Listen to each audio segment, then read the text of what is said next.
ஒரு சில பம்புகளால் பார்த்தீங்கன்னா ரொம்பவும் ஹை ப்ரெஷரை கிரியேட் பண்ண முடியும். ஆனால் அது எல்லா பம்புகளாலையும் பண்ண முடியாது. அதே போல் பாசிட்டிவ் டிஸ்பிளேஸ்மெண்ட் பம்ப் எடுத்துக்கிட்டிங்கன்னா ஆயில் மாதிரியான திக்கான ஃப்ளூயிட்ஸை இதால் ட்ரான்ஸ்ஃபர் பண்ண முடியும். எல்லா பம்புகளாலையும் இது பண்ண முடியாது.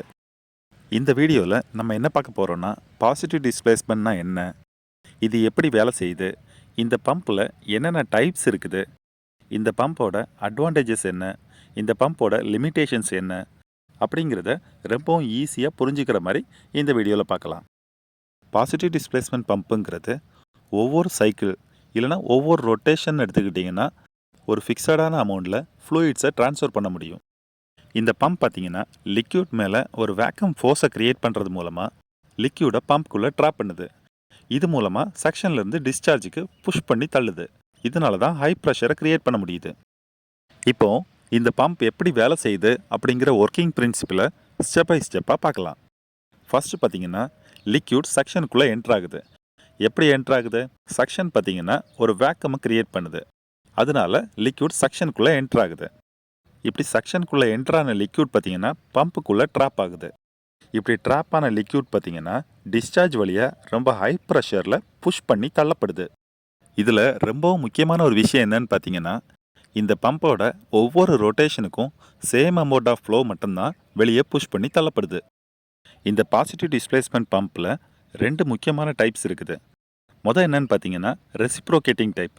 இந்த ரெசிப்ரோகேட்டிங் டைப்பில் பார்த்தீங்கன்னா 2 இருக்குது. ஒன்று பிஸ்டன் பம்ப், இன்னொன்று பிளஞ்சர் பம்ப். இன்னொன்று பார்த்தீங்கன்னா ரோட்டரி டிஸ்பிளேஸ்மெண்ட் பம்ப். இந்த ரோட்டரி டிஸ்பிளேஸ்மெண்ட் பம்பில் பார்த்தீங்கன்னா gear pump, screw pump, van pump, இப்படி 3 டைப்ஸ் இருக்குது. இந்த பம்போட மெயின் அட்வான்டேஜஸ்ன்னு பார்த்தீங்கன்னா இந்த பம்பால் ஒரு கான்ஸ்டன்ட் ஃப்ளோவை க்ரியேட் பண்ண முடியும். அது மட்டும் இல்லை, ஆயில் மாதிரியான திக்கான லிக்யூடை இந்த பம்பால் ஹேண்டில் பண்ண முடியும். இந்த பம்பால் ஹை ப்ரெஷரை ஈஸியாக ஜென்ரேட் பண்ண முடியும். இந்த பம்பால் ரொம்பவும் அக்யூரேட்டாக ஃப்ளோவை கண்ட்ரோல் பண்ண முடியும். அதாவது ஒரு குறிப்பிட்ட டைமில் இத்தனை லிட்டர் ஃப்ளோ உங்களால் க்ரியேட் பண்ணணும் அப்படின்னு நீங்கள் செட் பண்ணிங்கன்னா கரெக்டான அமௌண்ட்டில் உங்களால் ஃப்ளோவை கண்ட்ரோல் பண்ணி எடுக்க முடியும். இந்த பம்பில் எவ்வளோ தான் அட்வான்டேஜஸ் இருந்தாலும் ஒரு சில லிமிட்டேஷன்ஸ் இருக்க தான் செய்யுது. அப்படி என்னென்ன முக்கியமான ப்ராப்ளம்ஸ் இருக்குது அப்படிங்கிறத பார்க்கலாம். அதாவது இந்த பம்பை ட்ரையாக ரன் பண்ணவே கூடாது. ஏன்னு பார்த்தீங்கன்னா மெட்டல் டு மெட்டல் டைரெக்டாக காண்டாக்ட் ஆகிற மாதிரியே இருக்கும் இந்த பம்ப்ஸ் எல்லாமே. அதனால் ட்ரையாக ரன் பண்ணுறப்ப இந்த பம்போட இன்டர்னல் காம்போனன்ட்ஸ் டேமேஜ் ஆகிறதுக்கு வாய்ப்பு இருக்குது.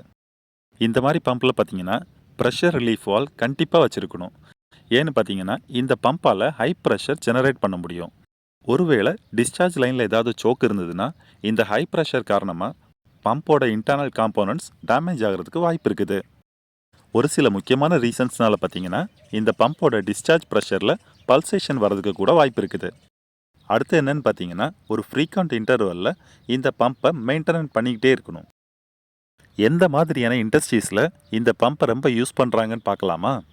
ஃபஸ்ட்டு பார்த்தீங்கன்னா ஆயில் டிரான்ஸ்ஃபர், அதாவது ஆயில் ரிஃபைனரிஸ், பெரிய பெரிய கம்ப்ரஸர்ஸ்க்கு ஆயில் ட்ரான்ஸ்ஃபர் பண்ணுறதுக்கு இந்த மாதிரி ஃபீல்டில் இந்த பம்ப் காமனாகவே யூஸ் ஆகுது. அடுத்ததாக பார்த்தீங்கன்னா கெமிக்கல் டோசிங், அதாவது எந்த ஒரு சின்ன இண்டஸ்ட்ரீஸ் எடுத்துக்கிட்டாலும் இப்போ எக்ஸாம்பிள் ஒரு வாட்டர் ட்ரீட்மெண்ட் பிளான்ட்டை எடுத்துக்கிட்டிங்கன்னா கூட அதோட பிஹெச், டிடிஎஸ் இதெல்லாம் மெயின்டைன் பண்ணுறதுக்கு சில கெமிக்கல்ஸை டோஸ் பண்ணுவாங்க. இந்த கெமிக்கல் டோசிங்க்கு இந்த மாதிரி பாசிட்டிவ் டிஸ்பிளேஸ்மெண்ட் பம்ப் ரொம்பவே காமனாக யூஸ் ஆகுது.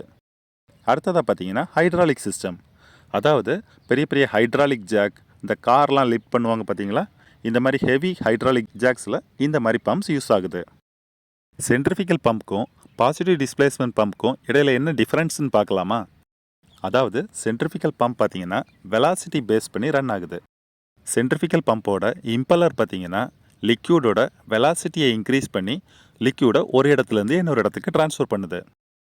பாசிட்டிவ் டிஸ்பிளேஸ்மெண்ட் பம்ப் பார்த்தீங்கன்னா வால்யூம் பேஸ் பண்ணி ரன் ஆகுது. அதாவது ஒரு குறிப்பிட்ட டைம் டியூரேஷனில் ஒரு குறிப்பிட்ட அமௌண்ட் ஆஃப் ஃப்ளூயிடை இந்த பம்பால் ட்ரான்ஸ்ஃபர் பண்ண முடியும். இந்த வீடியோ கண்டிப்பாக உங்களுக்கு யூஸ்ஃபுல்லாக இருந்திருக்கும்னு நினைக்கிறேன். இந்த மாதிரி அடுத்தடுத்த டெக்னிக்கல் வீடியோஸை பார்க்குறதுக்காக நம்ம சேனலை சப்ஸ்கிரைப் பண்ணிக்கிங்க.